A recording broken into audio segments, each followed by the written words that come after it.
Welcome to Clear Minds. We've all heard the story.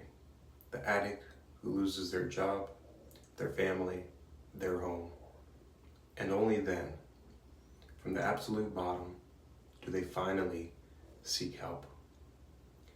It's a powerful narrative we've seen in movies, read in books, and maybe even heard in our own families.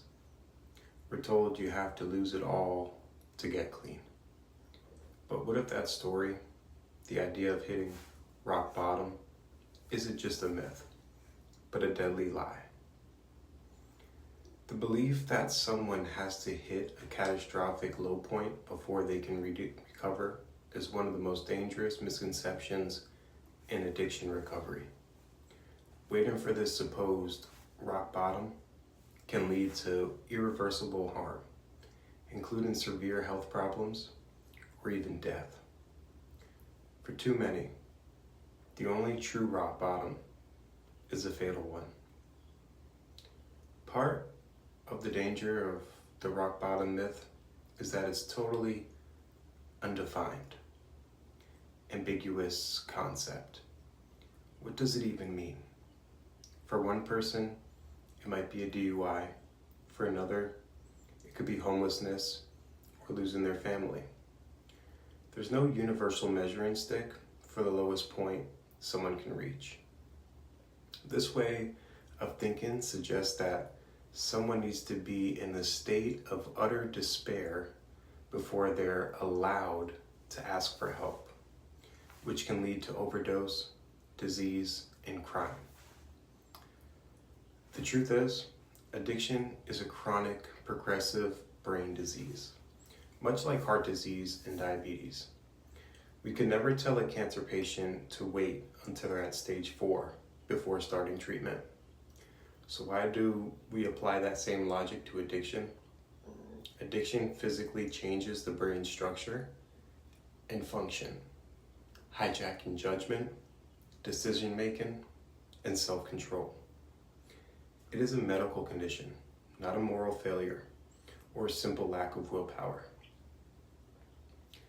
Waiting for a crisis isn't just unnecessary, it's incredibly risky.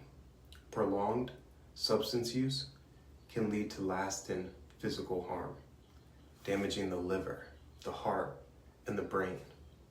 The longer it continues, the higher the odds that this damage will become permanent. Beyond the physical toll, the mental health risks are severe. Substance abuse alters brain chemistry, which can lead to depression, anxiety, paranoia, and suicidal thoughts. In fact, people with a substance use disorder are up to 14 times more likely to die by suicide. Delaying treatment also devastates families by causing incredible stress, shattering trust, and creating painful emotional distance.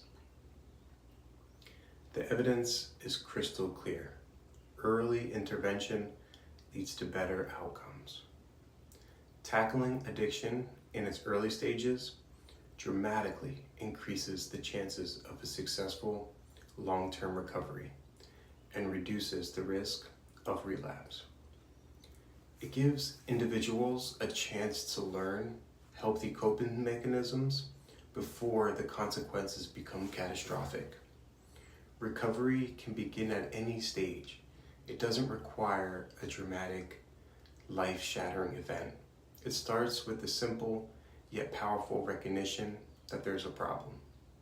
This initial awareness is often the hardest step, clouded by denial, fear, and shame, but it's also the most important one.